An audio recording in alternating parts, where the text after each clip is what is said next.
This is my Aunt Effie, and today I'm talking about Demon Copperhead by Barbara Kingsolver. Loved the book.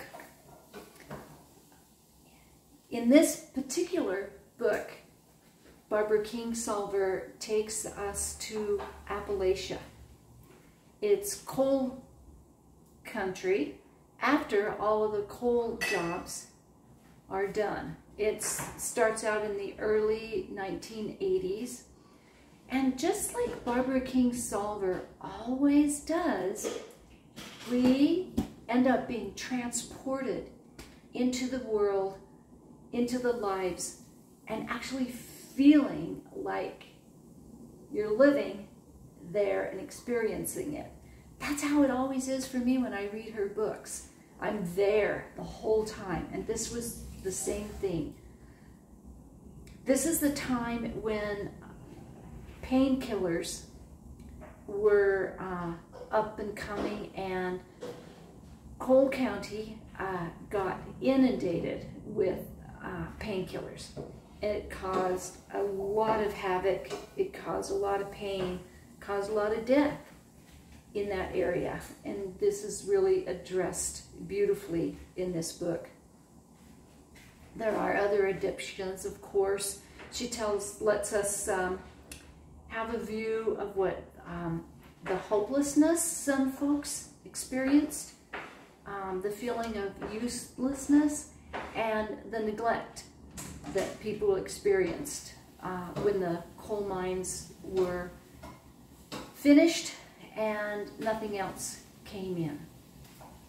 So the book is wonderful in that it brings dignity to what she called a land-based economy, in contrast to a cash-based economy.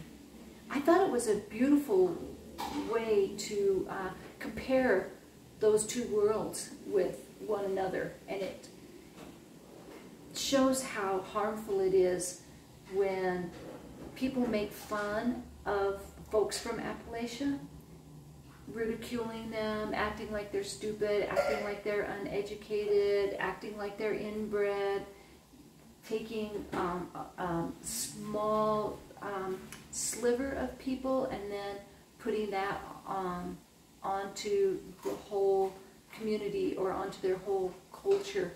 I thought she did a really nice job of showing us what kind of harm that does to folks, and that it really does hurt. So the book is, of course, called Demon Copperhead. Damon has red hair. That's where the copper part comes from. It's actually Demon. Demon, everybody has a nickname there, and he ends up with that nickname. Copperhead, there are snakes in the area, and he gets bit a lot by snakes when he's a child. His mom is very, very young when she has him, and when he's only 10 years old, she dies from an overdose after many, many years of him as a child trying to keep her sober, get her ready so that she can go to work and they can stay in their little trailer together. Unfortunately, like many children in those situations, he ends up in foster care, and like it is for many kids, it's not a good experience for him. David Copperfield, David Copperfield is a book by Charles Dickens, and this story follows along a lot with that beautiful David Copperfield story, which I've read many times. I thought it was amazing when I was reading the book, because I would go, hey, there's something familiar about this. And then when I was finished with the book, I read the cover leaf, and she actually talks about how she used the Dickens story in order to kind of show how Demon Copperhead goes through his life. It's a library book. So I didn't have to pay for it, and I got to discuss it with the other people that were in the library club, and I was so amazed at how many people didn't like it. I just couldn't believe it because I just thought it was wonderful. I mean, yes, it's harsh, but I love seeing a different world when I read a book, and I think that a lot of the folks in the library club really didn't want to enter that world because it's an unhappy place and because the story was harsh.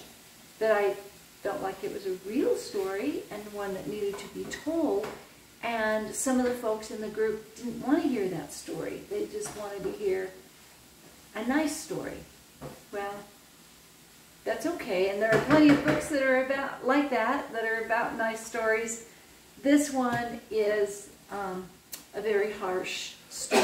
It's filled with love and hope, but it's also filled with fear and desperation and suffering.